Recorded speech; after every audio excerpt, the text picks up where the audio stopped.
dimuliakan Allah. Fahamdan li rabbin khassana bi Muhammadin wa anqadhana min dhulmatil jahli wad dayajiri.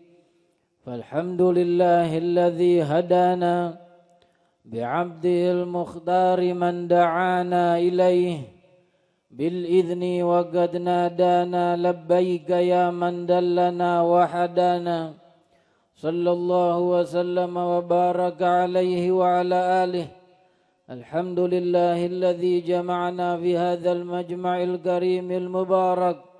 Limpahan puji kehadirat Allah Subhanahu wa ta'ala yang telah menebarkan ayat-ayat kebesaran di segala penjuru alam semesta agar ia diingat, agar ia diagungkan, agar wibawanya tertanam di dalam jiwa setiap hambanya sehingga mereka terus mengingat Allah, sehingga mereka terus berhadapan dengan kewibawaan Allah, sehingga mereka terus dalam rahmat Allah Subhanahu wa ta'ala. Ketika mereka dekat terus diberkahi Allah, ketika mereka terus menyebut Allah, mereka terus dalam penjagaan Allah. Begitulah Allah ta'ala ketika ingin mendekatkan hamba-hambanya, ia ciptakan di sekeliling mereka banyak hal yang mengingatkan mereka terhadap zatnya, terhadap keagungannya, terhadap kewibawaannya, terhadap kekuasaannya, terhadap kekuatannya. Maka begitu gelaplah hati yang terus jauh dari Allah, sedangkan ia telah menebarkan banyak ayat. Dan ia berfirman dalam Al-Quran, wa fi anfusikum ayatun afala taqilun. Di dalam diri-diri kalian begitu banyak tanda-tanda kebesaran Allah. Tidakkah kalian berakal? Bahkan di mata ini begitu banyak kebesaran Allah Ta'ala terhamparkan. Begitu banyak Allah Ta'ala buktikan dalam jiwa kita sendiri, bahkan dalam tubuh yang lemah ini, bahkan setiap detik seakan denyutan jantung ini berkata, akulah yang engkau butuhkan untuk engkau hidup, dan aku tak dapat berdiri kecuali dengan kekuatan Allah. Setiap degupan jantung itu seakan berkata, ingatlah Allah. Dan setiap nafas yang keluar dari paru-paru ini seakan berkata, aku yang akan menjadi saksi buatmu, wahai hamba Allah. Apakah aku akan memberikanmu keberuntungan ketika nafas ini keluar dengan zikir, ataukah sebaliknya mencelakakanmu di alamul akhirah, tenggelam engkau dalam azab yang tiada ada habisnya. Semoga Allah Ta'ala selamatkan aku dan kalian dari azab Allah dunia wal akhirah. Amin ya rabbal alamin. Hadirin hadirat yang dimuliakan Allah, Rasul bersabda di dalam hadis tentang kemuliaan kita sebagai umat di akhir zaman. Zikrullahi fil haraj ka hijratin ilai. Bahwa berzikir di dalam masa yang penuh dengan fitnah seperti hijrahnya menuju kepadaku. Hijrah yang begitu sangat mulia didapatkan oleh para muhajirin yang berhijrah dari Makkatul Mukarramah ke Madinatul Munawwarah. Dan mereka para muhajirin dari kaum muslimin dari Makkah menuju Habasyah. Lalu ketika seseorang setelah Fatah Mekah datang kepada Rasul ingin mendapatkan kemuliaan hijrah, Rasul pun mengatakan la hijrata ba'dal fath. Tidak lagi ada hijrah setelah Fatah Mekah. Tapi kemudian Allah Ta'ala berikan pahala kebesaran itu kepada umat Sayyidina Muhammad yang ada di akhir zaman. Siapa kalau bukan aku dan kalian? Dikelilingi kita di dalam kehidupan terakhir ini, di zaman-zaman akhir ini dengan fitnah yang begitu kuat. Fitnah di kanan, fitnah di kiri, fitnah di depan, fitnah di belakang. Tapi dengan begitu seketika ada sekelompok dari umat Rasul yang berkumpul bersama berzikir, menyebut nama Allah, mengagungkannya. Maka begitu bangganya Rasulullah sallallahu alaihi wasallam dengan mereka ini, sehingga Rasul pun memberikan pahala hijrah yang ada disebutkan dalam hadis tadi. Hadirin hadirat yang dimuliakan Allah Subhanahu wa taala. Karena besar tantangannya, maka besar pahalanya. Begitupun sebagaimana disebutkan dalam hadis bahwa ibadah yang dilakukan oleh seseorang umat Rasul di akhir zaman itu menyamai ibadah 50 orang sahabat Sayyidina Muhammad sallallahu alaihi wasallam. Terakhir di dalam seminar beberapa hari yang lalu, beberapa waktu yang lalu, Al-Habib Mufakkirul Islam Al-Habib Al-Allamah Habib Abu Bakar Al-Adani ditanya tentang hadis ini, apakah benar itu hadis secara zahirnya, secara maknanya yang demikian, seorang yang beribadah di akhir zaman ini mendapatkan pahala seperti 50 orang sahabat dalam ibadah mereka? Kata beliau, benar. Begitulah, karena fitnah di akhir zaman dan godaan yang begitu kuat di akhir zaman, tidak ada godaan ini di zaman-zaman mereka. Maka Rasul pun mengatakan dalam hadis, ummati kal matar, la yudra awwaluha khairun am akhiruha. Umatku seperti hujan, tidak diketahui apakah awalnya yang terbaik atau ke akhirnya. Artinya kulluha khair, semuanya baik. Awalnya baik, tengahnya baik, akhirnya baik. Ketika mereka menghadapi rintangan dan lalu mereka enyahkan rintangan yang ada dan terus menuju Allah, terus berusaha dekat dengan Allah, maka semua umat yang hidup di zaman yang berbeda itu baik di sisi Allah Subhanahu wa taala. Maka benarlah Allah telah katakan dalam Al-Qur'an, kuntum khaira ummatin ukhrijat linnas. Kalian adalah sebaik-baik umat yang dikeluarkan untuk seluruh manusia. Hadirin hadirat yang dimuliakan Allah.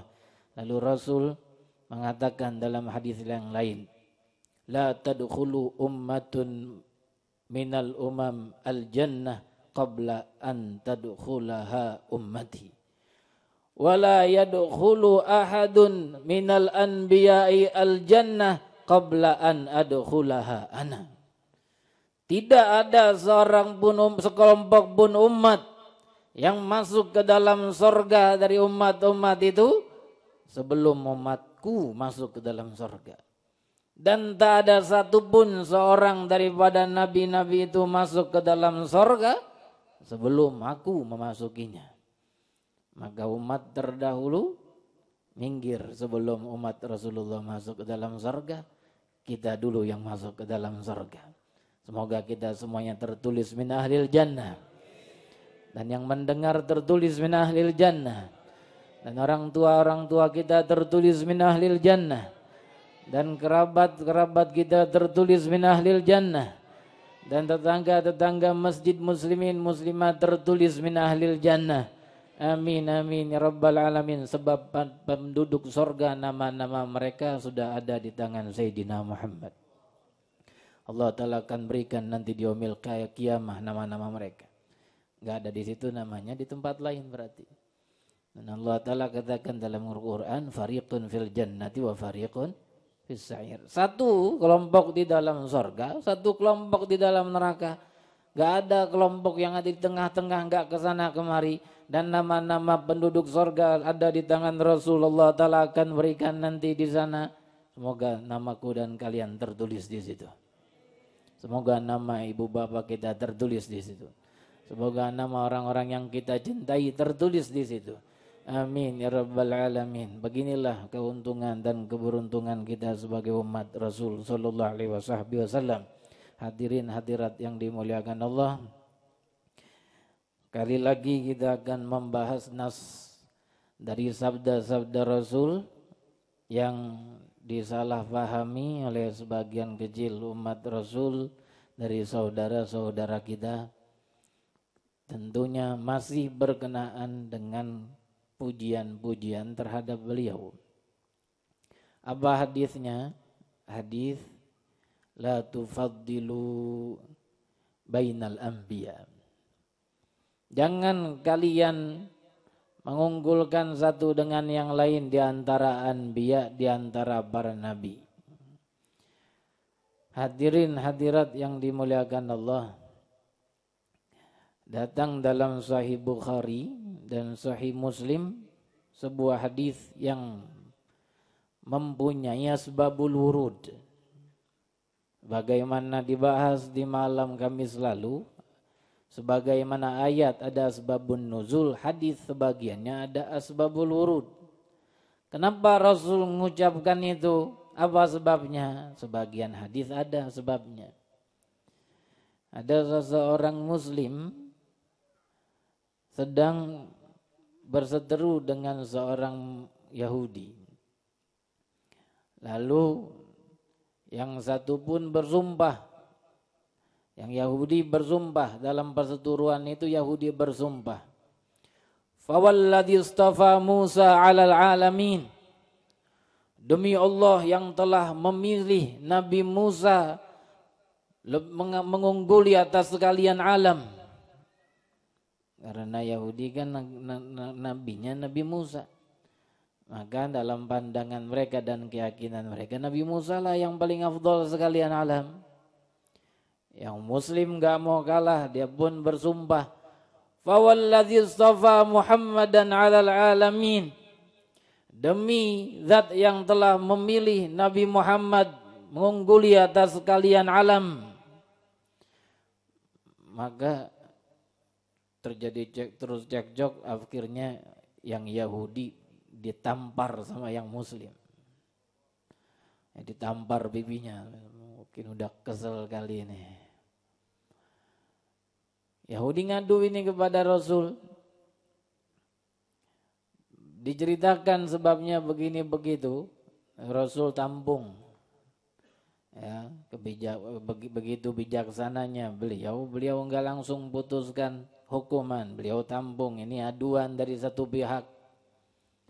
Ya, beliau ingin mencontohkan kita yang di akhir zaman juga banyak yang hal yang seperti ini terjadi. Datang aduan dari si fulan tentang si fulan. Nanti dulu, apa kata si fulan yang diadukan? Apakah benar ucapannya? Tidak terburu-buru Rasul mengambil keputusan, dipanggil yang Muslim, ditanya tentang hal itu, maka dikabarkan demikian. Ternyata benar. Lalu Rasul pun mengatakan, la tukhayyiruni ala Musa. Jangan kalian jadikan aku lebih baik daripada Nabi Musa. Fa innan nasa yas'aquna yaumal qiyamah fa as'aqu ma'ahum fa akunu awwala man yufiq. Sungguh manusia akan pingsan nanti di hari kiamat dan aku pun pingsan bersama mereka. Lalu aku menjadi orang yang pertama kali sadar. Fa idza Musa batishun janbal arsy fala adri akana fi man sa'iq fa afaqa qabli au kana mimman istathnallah. Lalu kata Rasul, tiba-tiba aku melihat Musa berdiri di samping arsy. Aku tidak tahu apakah ia pingsan sebelum aku kemudian bangun sebelum aku, ataukah ia termasuk yang dikecualikan Allah tidak pingsan. Jadi ketika Rasulullah bangun, sadar, tiba-tiba Nabi Musa sudah berdiri di samping arsy. Maka beliau pun pesankan, la tukhayyiruni ala Musa. Jangan kalian menjadikan aku lebih baik daripada Nabi Musa. Hadirin hadirat yang dimuliakan Allah. Dari hadis ini merembetlah ke hadis tadi. La tufaddilu bainal anbiya. Jangan kalian menganggap Nabi satu lebih afdal daripada Nabi yang lain. Ini hadis di sebagian kecil kelompok muslimin saudara-saudara kita dijadikan dalil untuk kita tidak mengagung-agungkan Rasulullah.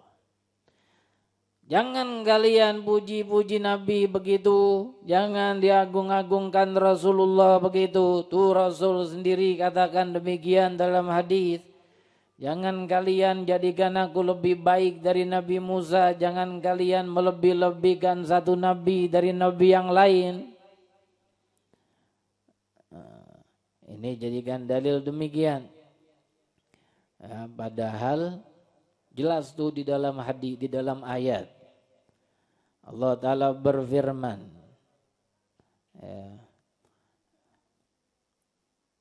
Allah Ta'ala berfirman dalam Al-Quran. Faddalna ba'dahum ala ba'd. Tilkar rusulu faddalna ba'dahum ala ba'd. Minhum man kallamallah dan seterusnya. Itulah para rasul, kami unggulkan sebagian mereka di atas sebagian yang lain. Allah sebut dalam Al-Quran bahwa beliau sendiri, bahwa ia sendiri yang mengunggulkan satu nabi di atas sebagian nabi yang lain. Dan tentu sebagaimana ahli sunnah wal jamaah mengajarkan di antara para nabi dan rasul, yang paling afdal adalah 25 nabi yang disebutkan dalam Al-Quran. Dan di antara 25 nabi yang paling afdal adalah ulul azmi. Dan di antara ulul azmi yang 5 orang yang paling afdal adalah Sayyidina Muhammad sallallahu alaihi wasallam. Maka beliau terafdal di antara para nabi dan rasul yang lainnya. Lalu apakah hadis Rasul ini berlawanan dengan Al-Quran? Tentu tidak. Bagaimana cara mengartikannya supaya bersinkron dengan Al-Quran dan sejalan dan selaras dengan Al-Quran. Ya, jadi kalau dikatakan kalian jangan mengangkat Rasul tuh sampai sebegitu aja tuh, Rasul aja sama sebegitu, Rasul aja nggak mau diangkat-angkat seperti itu. Hadis yang tadi udah terbantahkan dengan Al-Quran. Allah Ta'ala mengunggulkan Nabi yang satu dengan di atas Nabi yang lain. Lalu kemudian ada seorang hambanya yang melarang mengangkat satu Nabi di atas Nabi yang lain. Hadirin hadirat yang dimuliakan Allah Subhanahu wa Ta'ala. Seperti halnya di dalam hadis lain Rasul mengatakan, La tufaddiluni ala Yunus ibn Mitta. Jangan kalian unggulkan aku atas Nabi Allah Yunus bin Mitta. Ini pun hadis dipakai juga dan untuk beralasan perkara tadi. Jangan mengangkat-ngangkat Rasul, itu Rasul enggak mau bahkan diunggulkan atas Nabi Yunus bin Mitta alaihi salatu wassalam ala nabiyina afdhalus salatu wassalam. Hadirin hadirat yang dimuliakan Allah. Lalu bagaimana memahaminya? Al-Imamun Nawawi di dalam kitab beliau Syarah Muslim menyebutkan 5 jawaban tentang makna daripada sabda Nabi tadi. La tufaddilu bainal anbiya. Jangan kalian melebihkan satu nabi di antara nabi di atas nabi yang lain. 5 jawaban disebutkan oleh Imam Nawawi di dalam Syarah Muslim. Kalau orang Muslim yang kuat iman, hati terang, enggak perlu 5 jawaban. 1 jawaban cukup. Enggak perlu pakai tawil ini. Quran tadi udah cukup. Bahwa Allah Ta'ala mengunggulkan satu nabi di atas nabi yang lain. Tapi kita tentu ingin meluaskan ilmu dan tentu ingin memuaskan pihak lain ketika mereka ingin jawaban lebih. Kita sebutkan apa kata Imam Nawawi dalam Syarah Muslim. Yang pertama, dari 5 jawaban tentang hadis tadi bahwa Rasul melarang kita mengunggulkan satu nabi di atas nabi yang lain. Yang pertama, Rasul mengatakan demikian. Beliau enggak tahu, beliau belum tahu bahwa beliau adalah Sayyid waladi Adam. Ketika beliau belum tahu bahwa beliau adalah penghulu anak-anak Adam, penghulu seluruh manusia. Maka beliau pun mengatakan demikian. Tapi ketika beliau tahu, setelah diberitahu oleh Allah Ta'ala, segera beliau katakan, ana sayyidu waladi Adam wala fakhr. Aku adalah penghulu Bani Adam dan ini bukan kesombongan. Itu jawaban pertamanya. Bahwa Rasul di saat itu belum tahu beliau adalah penghulu seluruh manusia dan bahkan penghulu seluruh makhluk. Lalu jawaban yang kedua, beliau udah tahu. Di saat itu pun beliau udah tahu bahwa beliau Sayyid Waladi Adam, bahwa beliau itu penghulu seluruh makhluk. Tetapi beliau katakan demikian, adab dan tawadhu beliau yang memang sudah menjadi sifat diri beliau dan sifat mulia yang ada dalam beliau. Beliau tidak ingin, tetapi kemuliaannya sudah beliau dapatkan. Statusnya sebagai penghulu semua makhluk beliau sudah ketahui. Beliau katakan demikian hanya karena beliau tawadhu. Dia merendah diri di hadapan para sahabatnya, di hadapan umat seluruhnya. Hadirin hadirat yang dimuliakan Allah. Ya, pernah Rasulullah Shallallahu Alaihi Wasallam masuk ke dalam majelis. Kemudian semua sahabat berdiri menghormati beliau, memuliakan beliau, beradab terhadap beliau. Apa kata Rasul? Ijlisu, duduk. Maka mereka pun semua duduk kecuali Sayyidina Hasan bin Thabit radhiyallahu taala anhu wa arda. Ya. Kemudian keluarlah sabda beliau mengatakan kepada mereka, man ahabba an yatamazzala lahun nasu qiyaman falyatabawwa maq'adahu minan nar. Barang siapa yang ingin suka orang-orang berdiri untuknya, maka hendaklah bersiap-siap mengambil tempat di neraka. Rasul menyuruh para sahabatnya duduk dan beliau mengatakan demikian. Sayyidina Hasan bin Thabit tetap berdiri, enggak mau duduk beliau sendiri. Lalu kemudian ketika ditanya, kenapa engkau tidak duduk seperti yang lainnya?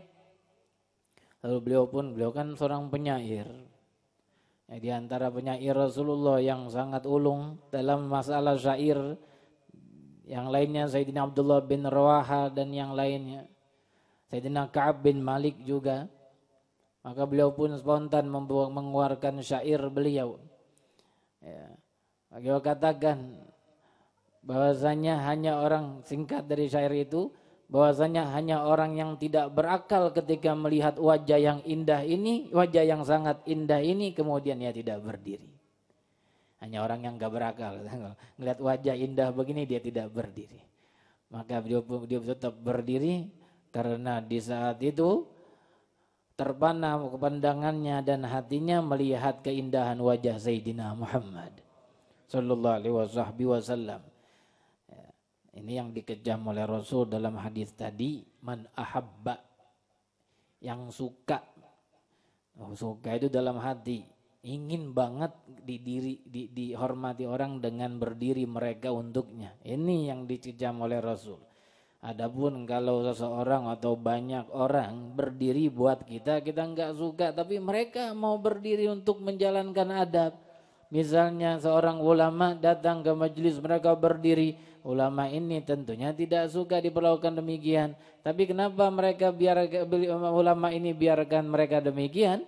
Agar mereka menjalankan adab, agar mereka menjalankan ilmu, agar mereka mendapatkan pahala ketika mereka menghormati para ulama-ulamanya. Begitu, jadi yang satu terhindar dari kejaman Nabi karena hatinya tidak suka, itu bukan maunya mereka berdiri, bukan maunya, dan membiarkan yang lainnya untuk mendapatkan pahala dari Allah dengan menjalankan ilmu yang mereka dapatkan. Rasul di saat itu melakukan demikian untuk mengajarkan ucapan tadi kepada umat, bahwa yang cinta, yang senang dan cari-cari untuk penghormatan dari orang lain dengan berdirinya, dengan menginginkan mereka berdiri untuknya, itulah yang dikejam, bukan berdirinya, tapi hati yang mencari hal itu. Hadirin hadirat yang dimuliakan Allah. Itu Rasulullah, tawadhu'nya beliau dan rendah hatinya beliau. Bahkan terhadap para sahabatnya. Nah, itu jawaban yang kedua, rendah hati beliau. Beliau mengatakan demikian. Yang ketiga, bahwa larangan tersebut itu diberikan oleh Rasul untuk seseorang yang melebih-lebihkan satu nabi di atas nabi yang lain, tapi berakibat merendahkan nabi yang satunya. Kalau seseorang mengunggulkan Nabi Musa atas Nabi Yunus atau atas Nabi Hud, karena yang satu ulul azmi, yang satu bukan ulul azmi, lalu kemudian memandang rendah Nabi yang satunya, maka ini yang dikejam oleh Rasul. Karena semua Nabi mulia di mata Allah, tak ada yang rendah di mata Allah, dan tak ada yang mencapai martabat anbiya dan nubuwah kecuali yang diberikan Allah Ta'ala dan yang telah terpilih oleh Allah. Hadirin hadirat yang dimuliakan Allah, itu yang ketiga tuh. Ya, kalau sampai merendahkan nabi yang lain dari martabat kenabiannya, mungkin yang dilarang Rasul. Hadirin hadirat yang dimuliakan Allah, yang keempat, kita enggak perlu panjang-panjang, waktunya sudah malam. Yang keempat, dilarang oleh Rasul kalau mengakibatkan perseteruan dan permusuhan. Kalau seseorang mengunggulkan satu nabi dan atas nabi yang lain, kemudian terjadi setelahnya perpecahan, perseteruan, perkelahiran, keributan, maka dilarang oleh Rasul seperti yang di dalam hadis tadi. Itu karena sebab urutnya, sebab Rasul mengucapkan, jangan kalian menganggap aku lebih baik dari Nabi Musa. Kenapa sebabnya demikian? Karena kedua-duanya ini mengunggulkan, yang satu mengunggulkan Nabi Musa, yang satu lebih mengunggulkan Rasulullah, jadi berantem berduanya. Yang satu memenangkan nabinya, yang satu memenangkan nabinya. Ini yang tidak diinginkan Rasul, maka Rasul pun melarang. Jangan kalian menganggap aku lebih baik daripada Nabi Musa alaihissalatu wassalam. Wala nabiyina afdhalus salatu wassalam.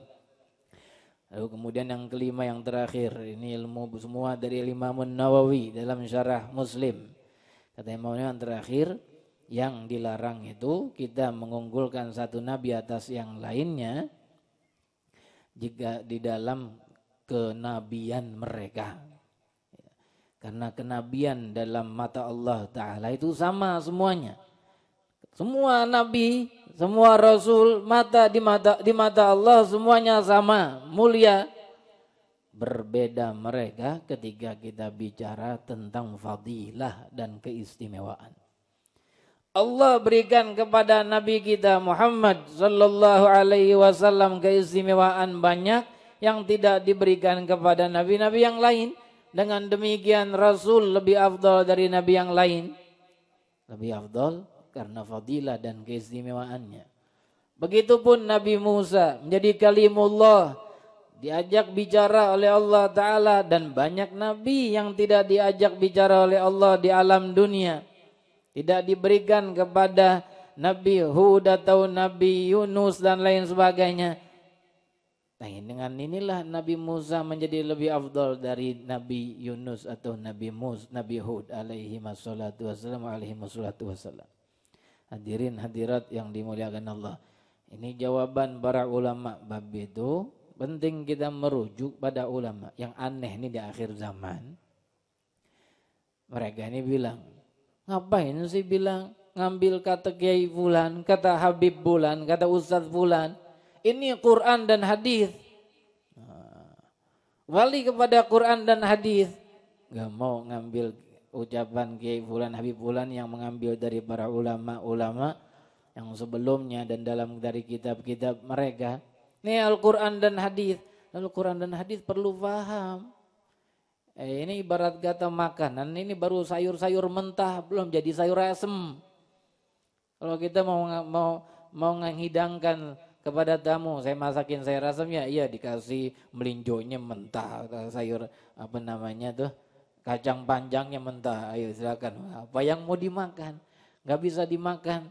Kasih pada ahlinya, tukang masak. Nanti kalau udah selesai baru hidangkan ke tamu, tinggal disantap.